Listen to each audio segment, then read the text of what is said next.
Hi, everybody. For today's Fun Fact Friday, I want to introduce to you Google Jamboard. It is a collaborative whiteboarding tool. It's not exactly new, but I know I haven't covered it before on my YouTube channel. So here we go. This is a blank Jamboard. It's just a white space. You'll notice, though, I hope right away, that there are so few tools available. And I actually think this is one of the highlights of this tool is its simplicity. There's a few things that you can do with a Jamboard, but those few things can make it really powerful and also eliminates a lot of some of the more technical issues you might encounter when using, for example, a Google slide. So as you think about how you might use collaborative whiteboarding in a digital space, think about any of the times that you might have wanted students to gather around a whiteboard to diagram something or to graph something. Or any time that you might have wanted them to maybe do a gallery walk where they had to stick Post-it notes on those giant poster papers. So any kind of activity where you would have had them in an actual whiteboard, I'm really confident that you can translate that into this digital environment. So to find Jamboard, you're going to go to your drive, you're going to click on new, you're going to click on more, and then you'll just scroll down until you see the Jamboard there. Okay. So the Jamboard, they're referred to as jams. Each kind of grouping of these is a jam. That's how they're named. And you have a nice little slide deck up at the top. I've already created an example slide for you in the second one, but I want to walk you through the tools. And so that's my plan in the rest of this video. I'm going to show you how these different tools work here in the web space. And then we're going to talk about how you might share it with your students. And then I'm hoping to also be able to splice into this video a demonstration of me using the Jamboard on my iPad, doing a screen recording, because it's really effective with the Apple Pencil. And it's also something that students can access through smartphone because the Jamboard app does work that way as well. So let's just kind of talk through the tools. On the left-hand side, you have your toolbar here. It's got your standard pen, which is a narrow line, marker, which is a thicker line, highlighter, which is kind of, a highlighter, and paintbrush, which is really, really pale, kind of just like a watercolor paintbrush. And you've got just those colors there. That's it. Really simple. Eraser works just as you would imagine eraser to work.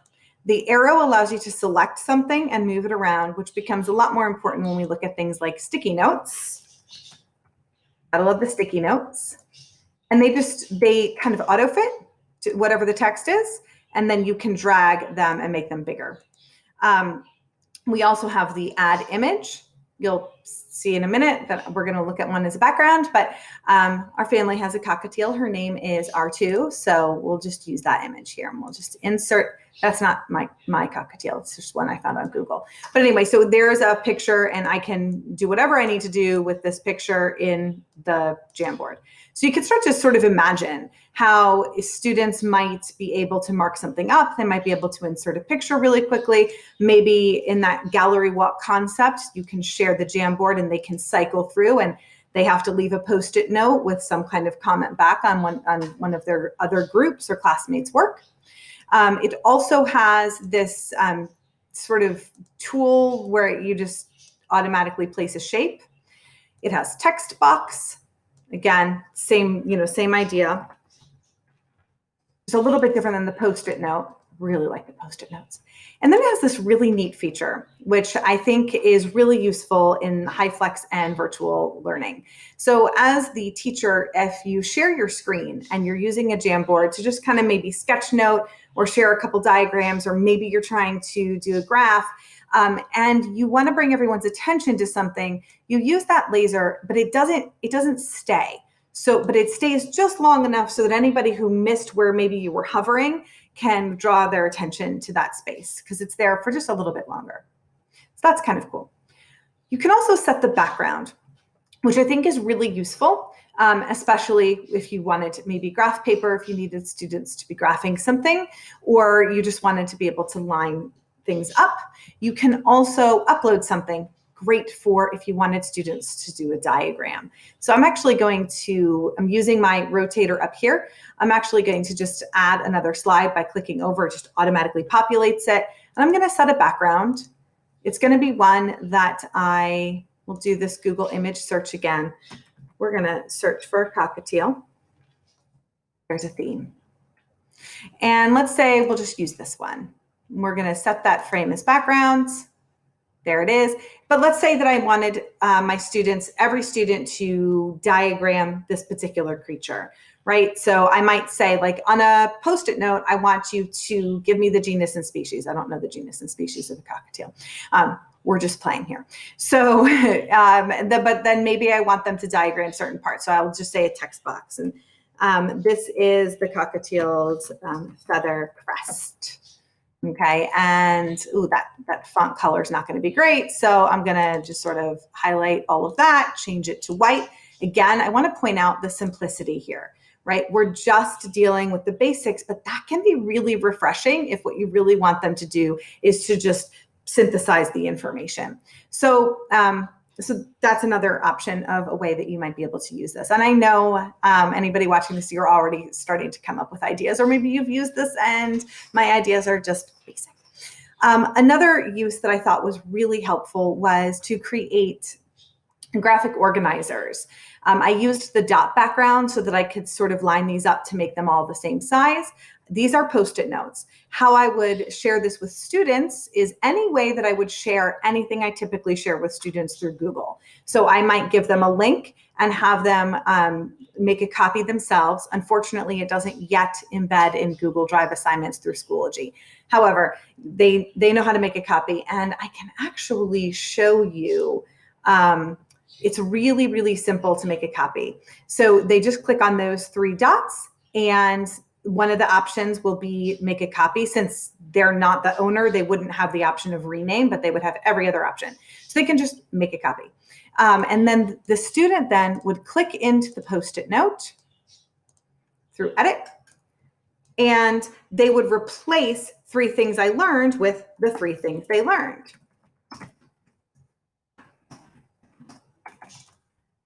So on and so forth, right? So we're just going to leave that there. And then they could do 2 things they want to learn more about, 1 question they have, but there's a lot of different ways that you could format this for it to be something useful for the students to have a copy and make that themselves. So that actually concludes the entirety of the web version. Like I said, really simple tool online. And can be really easy for you to adapt something that you might do in the classroom on a really basic level in a digital format. One thing I didn't show you this, I'm going to call it a slide deck. They're not slides though, but you can drag them around this way, however you need to. And that gives you a good way of looking at the whole picture for yourself, or for the students, you can also have them navigate. Note that it does automatically number them for the students as well. Okay. So the next portion of this video is going to be essentially the same thing with a couple really neat extra features that are only available in the app. Okay, so here we are in the iPad version of the Jamboard. It's the same exact Jamboard I was demonstrating for you on the computer screen. So here we have the same navigations. In order for me to edit, I do need to click in to the screen, and I need to find that little pencil icon. It's going to be in the bottom right. That's going to convert me from viewing to editing, and that very familiar toolbar shows up for me on the left. Some of the features are really interesting from the iPad. So I can insert my Drive content, image library. There's even some really cute stickers. So we're going to do this nice little happy face there. It has these kind of cool frames that you might be able to use to get a little bit more sketch notey with what you're doing. And you can go into the pen. The pen has assistive drawing tools. So it has the text recognition. What you write, it will turn into a text box. Same with the shapes. And then it even does this drawing thing, which I have not demoed, and I'm not a big fan of drawing right now on this iPad this way. So I'm going in, I want to be using the assistive tech. I got to kind of click out. I know what tool I'm using because it's now highlighted in red. And now I'm going to just write the word hello and watch it convert. I even had some luck with with writing in script. So again, I can drag these things around. As I drag, You'll notice if I use the 2-finger drag, which is hard to do with the Apple Pencil in my hand, I might be able to just drag and drop that to delete it. Or if I start pulling this way, it's going to want to drag it to the next Jamboard deck. But all of the other things are here for us to use, and that arrow gives me the ability to move things around. There's just a lot that you can do. Add my little sticky note. Big fan of the sticky notes, as we know. I can do the sticky note this way, or I can do the sticky note, oops, clicked the wrong thing there, or I can do the sticky note with my Apple Pencil as well. So a lot of options here for you. And I could really see this being used as a way to, again, take notes, sketch note, but then to be able to share it back with the students, and they would be able to collaborate on whatever it is that you drew or noted or diagrammed for them, because you can share it with them through those same features that you share anything with Google. And the phones, the smartphone app as well, works really well. It's just, again, a smaller screen. So it would depend upon what it was that you wanted the students to engage with. So there you go. That is a very broad strokes introduction to Jamboard. I hope that it got some of the creativity sparked, because I'm positive that everybody will be able to come up with really great ways that this might be able to help them bring some of the collaboration that you want in the classroom, but to keep it in that digital format that we are using right now. So I hope that this was helpful, everybody.